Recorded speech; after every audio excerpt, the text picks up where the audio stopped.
So here we have this course variable set to Python programming. As I told you before, whenever you work with text, you should surround your text with quotes. You can either use double quotes or single quotes. That's more of a personal preference, but quite often we use double quotes.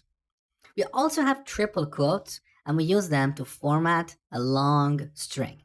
For example, if you have, let's say, a variable message, that is the message we want to include in the body of an email, you can use triple quotes to format it like this. Hi, John. This is Mosh from codewithmosh.com, blah, blah, blah. So that's when we use triple quotes. Now, we don't need this in this lecture, so delete. Let me show you a few useful things you can do with strings. First of all, we have this built-in function in Python for getting the length of strings. What is a function? A function is basically a reusable piece of code that carries out a task. As a metaphor, think of the remote control of your TV. On this remote control, you have buttons for different functions, like turn on, turn off, change the channel, and so on. These are the built-in functions in your TV. In Python and many other programming languages, we have the exact same concept. So we have functions that are built into the language and the platform. You can reuse these functions to perform various tasks. So here we can use the built-in len function to get the length of a string, which means the number of characters in that string.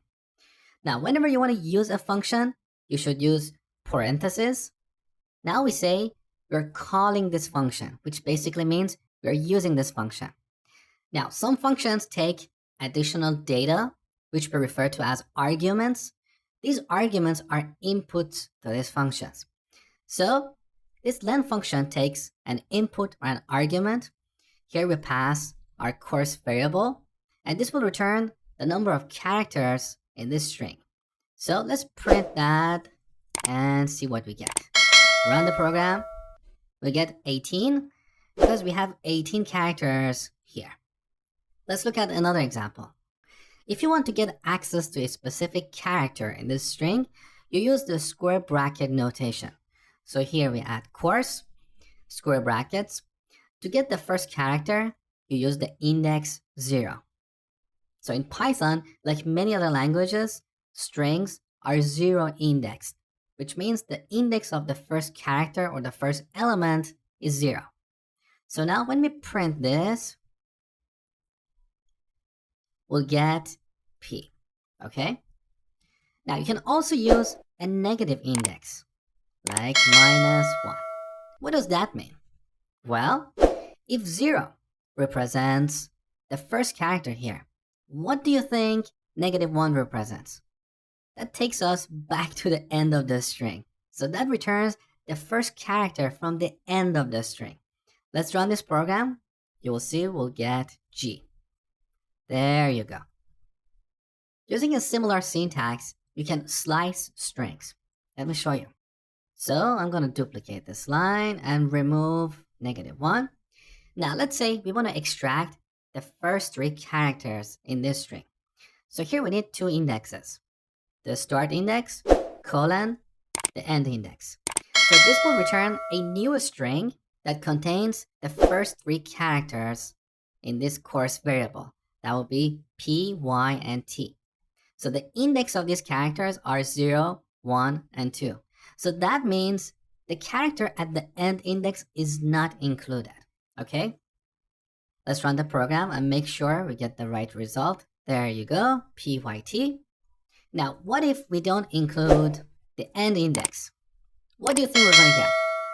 It's common sense. We start from index 0 and go all the way to the end of the string. So this will return a new string that is exactly the same as the original string. Let's take a look. So we get Python programming.